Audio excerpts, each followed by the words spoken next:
Hey guys, this is AJ and you are watching सरकारी job. तो friends, हम लोग नंबर सिस्टम मैथ्स में पढ़ रहे थे। नंबर सिस्टम में डेसिमल नंबर सिस्टम सीखा, जिसमें परिमेय संख्याओं के बारे में यानी रेशनल नंबर्स के बारे में आप सीख रहे थे। कल हमने परिमेय संख्या के बारे में पढ़ा था। आज उसका जो फर्दर डिवीजन है, जो 3 कैटेगरी बनाई गई हैं नंबर सिस्टम में परिमेय संख्याओं की, उसको हम देखेंगे। तो चलिए स्टार्ट करते हैं वीडियो। स्टार्ट करने से पहले अगर आप चैनल पर नए हैं तो लेक्चर को लाइक करें, कमेंट करें और चैनल को सब्सक्राइब कर लें। तो चलिए स्टार्ट करते हैं। परिमेय संख्याएं यानी रैशनल नंबर को 3 भागों में बांटा गया था। नेचुरल नंबर, होल नंबर और इंटीजर्स।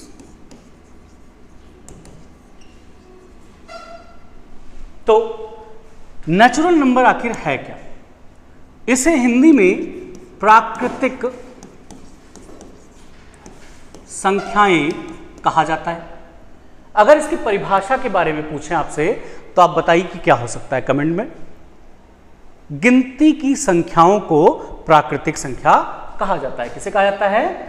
गिनती की संख्याओं को। गिनती की संख्याएं, जब प्राचीन काल में ज़्यादा हम नंबर के बारे में नहीं जानते थे तो हम कुछ भी वेट करें, कुछ भी मेज़र करें, किसी चीज़ को गिनना हो तो हम क्या करते थे? 1 से स्टार्ट करते थे। 1, 2, 3, 4। तो इन्हीं को क्या कह दिया गया? प्राकृतिक संख्याएं, प्रकृति द्वारा हमें प्रदत्त संख्याएं, जिन्हें हम गिनती की संख्याएं कहते हैं। इसे हम n से प्रदर्शित करते हैं और यह प्रारंभ होती है 1 से लेकर के 1, 2, 3, 4, 5 डॉट डॉट डॉट प्लस के अनंत तक जाती है। इसमें क्वेश्चन क्या बनता है? आपके ऑब्जेक्टिव प्रकार के प्रश्न में बहुत बार देखने को मिला है। पूछा गया है कि इसमें से पहचानिए सबसे छोटी प्राकृतिक संख्या क्या है। तो आपसे अगर पूछा जाए सबसे छोटी प्राकृतिक संख्या, तो आप बता सकते हैं, सामने दिख रहा है 1 है। और अगर आपसे पूछ लें कि सबसे बड़ी प्राकृतिक संख्या बताइए तो आप नहीं बता सकते। Can not be determined. अगर आप 1 लाख लेंगे तो 1 लाख में 1 जुड़ जाएगा, 2 लाख लेंगे 2 लाख में 1 जुड़ जाएगा, करोड़ लेंगे तो उसमें भी 1 जुड़ के बड़ी संख्या प्राप्त होती चली जाएगी। क्योंकि अनंत तक जा रहा है तो आप बड़ी से बड़ी संख्या नहीं बता सकते, मगर छोटी से छोटी संख्या बता सकते हैं। क्या होगा? 1 होगा। अगला जो है, इसे हम होल नंबर यानी पूर्ण संख्याएं कहते हैं। पूर्ण संख्या कहते हैं। तो प्राकृतिक संख्याओं के बाद एक विद्वान हुए जिनका नाम है आर्यभट्ट। महेश भट्ट नहीं, आर्यभट्ट। इन्होंने क्या आविष्कार किया? शून्य का आविष्कार किया। और प्राकृतिक संख्याओं से बढ़ के हमें एक संख्या मिल गई जिसे हम पूर्ण संख्या कहते हैं। तो इसे हम रिप्रेजेंट करते हैं W से। और W होता क्या है? यदि प्राकृतिक संख्याओं में शून्य को भी शामिल कर लिया जाए तो हमें पूर्ण संख्या प्राप्त होती है। तो ये बना क्या? 0, 1, 2, 3 डॉट डॉट डॉट प्लस के अनंत तक का। तो यहां से क्वेश्चन क्या बनता है? बनता है कि बताइए सबसे छोटी पूर्ण संख्या क्या है। तो आपको दिखाई पड़ रहा है कि सबसे छोटी पूर्ण संख्या 0 यानी 0 है। तो आपके ऑब्जेक्टिव पेपर में 2 क्वेश्चन मिलेंगे आपको। सबसे छोटी प्राकृतिक संख्या क्या है? 1 है। सबसे छोटी पूर्ण संख्या क्या है? 0 है। और यहीं से क्वेश्चन मिलेगा 0 का आविष्कार किसने किया? तो वो है आर्यभट्ट। आपको हम देते हैं, कमेंट करिए कि पाई का आविष्कार किसने किया। पाई का आविष्कारक कौन है और पाई का मान सबसे पहले किसने निकाला था? आप लोग कमेंट करके बताएं कि कौन है। आगे देखते हैं इंटीजर। इंटीजर क्या है? इंटीजर को हिंदी में पूर्णांक संख्याएं कहा जाता है। पूर्णांक संख्याएं। पूर्णांक संख्याओं में होता क्या है? तो पूर्णांक संख्याएं 3 प्रकार की होती हैं। पहला ऋणात्मक नेगेटिव संख्याएं, दूसरा न्यूट्रल यानी शून्य, और तीसरा धनात्मक संख्याएं। तो इसमें क्या दिखाई पड़ रहा है आपको? जो इंटीजर है वो 3 कैटेगरी में बांटा गया, ऋणात्मक, शून्य और धनात्मक।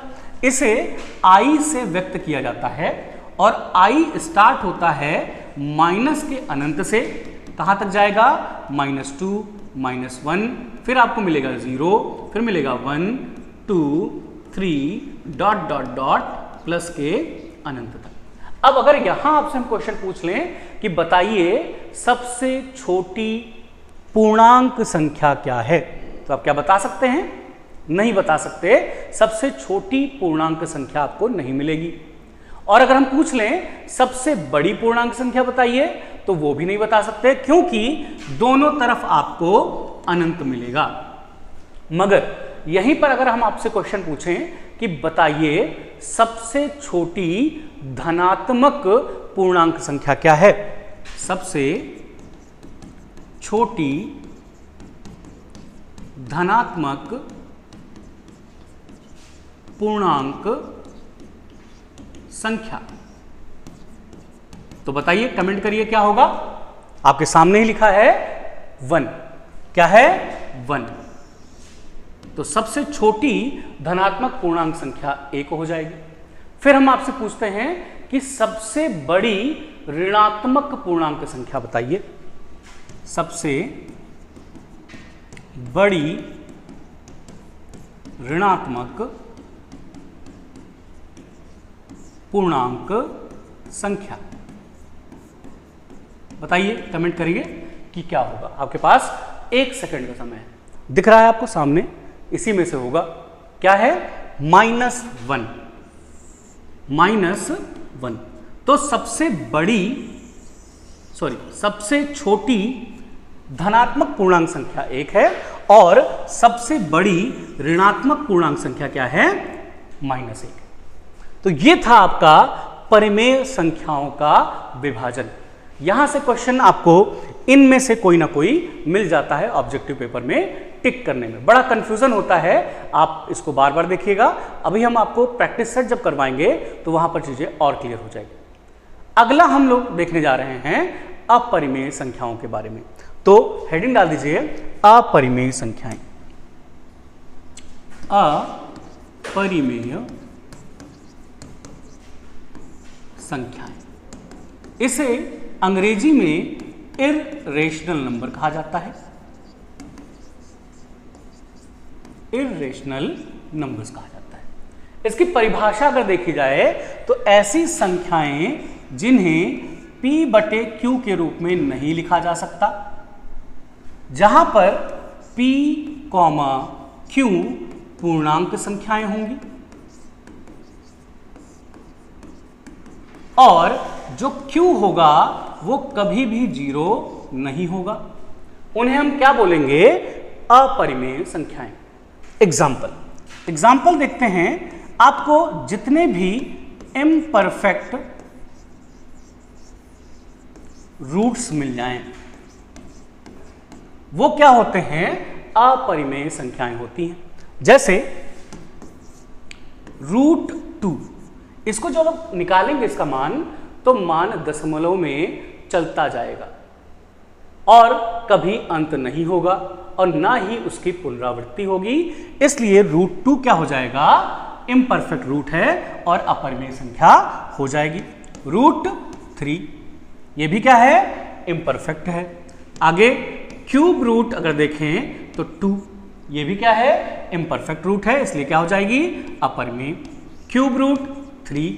तो जितने भी नॉन परफेक्ट या इम्परफेक्ट रूट्स हैं वो क्या होते हैं? अपरिमेय।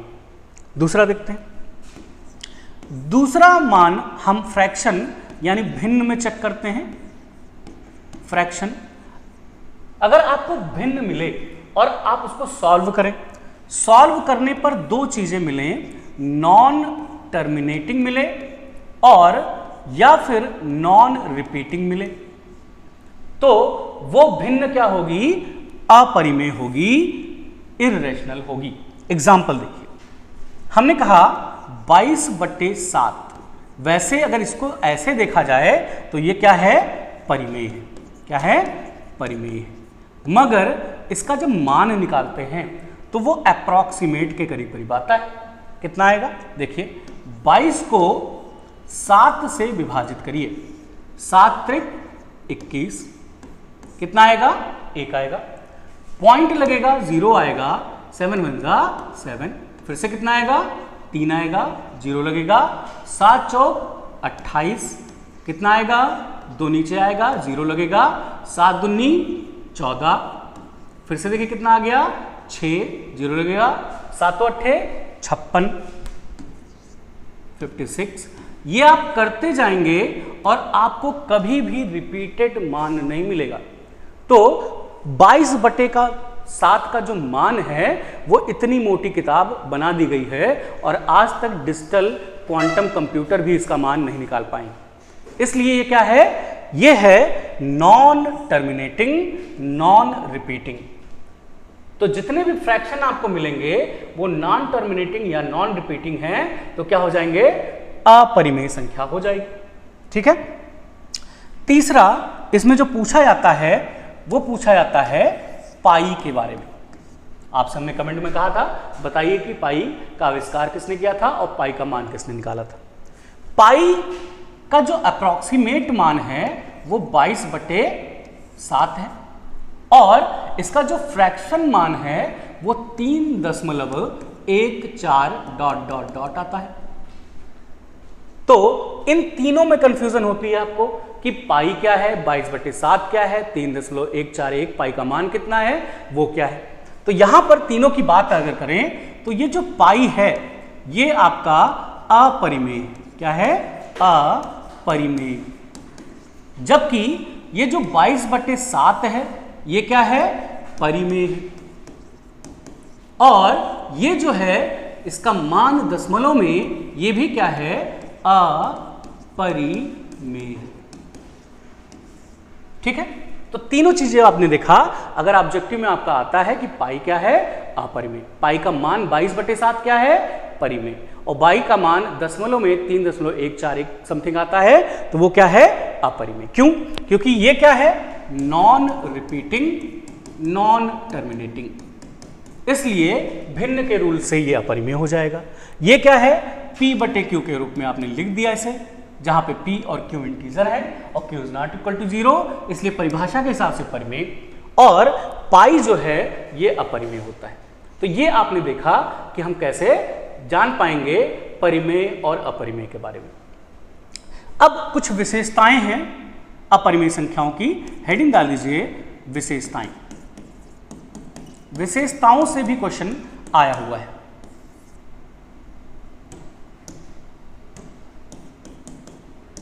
ठीक है। तो विशेषताओं में क्या है? पहली विशेषता क्या है? अगर आपको दो अपरिमेय संख्या दे दी जाए, जैसे एक अपरिमेय संख्या है A और एक अपरिमेय संख्या है B, और आपसे पूछ ले इसके मध्य में कितनी अपरिमेय संख्याएं होंगी, तो इसका आंसर होगा अनंत। दो अपरिमेय संख्याओं के मध्य अनंत अपरिमेय संख्याएं होती हैं। दूसरी जो प्रॉपर्टी आती है ये पूछता है कि अगर दो अपरिमेय संख्याएं A और B आपको दे दी जाए और आपसे पूछ लिया जाए इसके मध्य की एक अपरिमेय संख्या निकालिए, तो ये C अगर अपरिमेय संख्या है तो C का मान जो होगा √A × B होगा। चलिए इसके हिसाब से आपको क्वेश्चन देते हैं। बताइए √2 व √3 के मध्य की एक अपरिमेय संख्या निकाल के बताइए। आप लोग कमेंट करें कि क्या हो सकता है। ठीक है, तो इस लेक्चर को एक बार रिकैप कर लेते हैं। हमने क्या देखा? दशमलव संख्या प्रणाली देखी। दशमलव संख्या प्रणाली को दो भागों में बांटा गया, वास्तविक और काल्पनिक। वास्तविक संख्याओं को फिर से बांटा गया परिमेय अपरिमेय में। परिमेय को बांटा गया 3 भागों में, प्राकृतिक, पूर्ण और पूर्णांक संख्याएं। अगर इनके पूरे रिलेशन को एक वेन डायग्राम से समझना हो तो देखिए कैसे समझते हैं। देखिए, ये अगर पूरा सर्किल है, ये अगर दशमलव संख्या प्रणाली को दर्शाता है, दशमलव संख्या प्रणाली, तो इसके अंदर 2 गोले और आएंगे। कौन कौन से आएंगे? पहला आएगा वास्तविक संख्याएं और दूसरा आएगा काल्पनिक संख्याएं। फिर अगर वास्तविक संख्याओं के गोले को आप देखेंगे तो इसके अंदर एक बड़ा गोला बनेगा और एक छोटा गोला बनेगा। ये क्या होगा? ये होगा आपका रेशनल यानी परिमेय संख्याएं और ये होगा अपरिमेय संख्याएं। फिर परिमेय संख्याओं के अंदर आपको देखने को मिलेगा पूर्णांक संख्याएं। पूर्णांक संख्याओं के अंदर आपको देखने को मिलेगा पूर्ण संख्याएं और पूर्ण संख्याओं के अंदर आपको मिलेगा प्राकृतिक संख्याएं। तो ये आपका वेन डायग्राम है। इस वेन डायग्राम से कई सारे क्वेश्चन पूछे जाते हैं। जैसे एक क्वेश्चन आपको बता रहे हैं, बताइए क्या सभी प्राकृतिक संख्याएं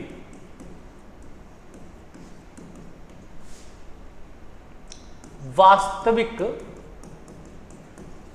संख्याएं हैं? देखिए वेन डायग्राम को, क्या सभी प्राकृतिक संख्याएं वास्तविक संख्याएं हैं? तो सभी प्राकृतिक देखिए वास्तविक हो रही हैं। अंदर से हम बाहर की तरफ जा रहे हैं तो हमारा स्टेटमेंट क्या होगा? सही होगा। यही दूसरा हम स्टेटमेंट बताते हैं, क्या सभी वास्तविक संख्याएं प्राकृतिक संख्याएं होंगी? देखिए डायग्राम को और देखेंगे आप, वास्तविक संख्याएं परिमेय भी हैं, वास्तविक संख्याएं पूर्णांक भी हैं, वास्तविक संख्याएं पूर्ण भी हैं और वास्तविक संख्याएं प्राकृतिक भी हैं। तो ये स्टेटमेंट गलत हो जाएगा, सभी वास्तविक संख्याएं केवल प्राकृतिक नहीं हो पाएंगी। तो ये स्टेटमेंट क्या है? गलत। तो जितने भी स्टेटमेंट वाले क्वेश्चन होते हैं इसी वेन डायग्राम से सॉल्व किए जाते हैं। अभी हम आपको कुछ क्वेश्चंस देंगे, आप उसको कमेंट करके बताइएगा। आज का लेक्चर यहीं तक का है। आज हमने जो सीखा है वो है नंबर सिस्टम के बारे में। आगे नंबर सिस्टम का अगला जो पार्ट आएगा उसमें हम सम, विषम संख्याओं के बारे में, भाज्य अभाज्य बारे, सहअभाज्य, इन सारी संख्याओं का जो दूसरा डिवीजन है उसके बारे में सीखेंगे। अगर आपको लेक्चर अच्छा लगता हो तो लाइक करें, कमेंट करें, सब्सक्राइब करें। Thanks for watching. Bye bye.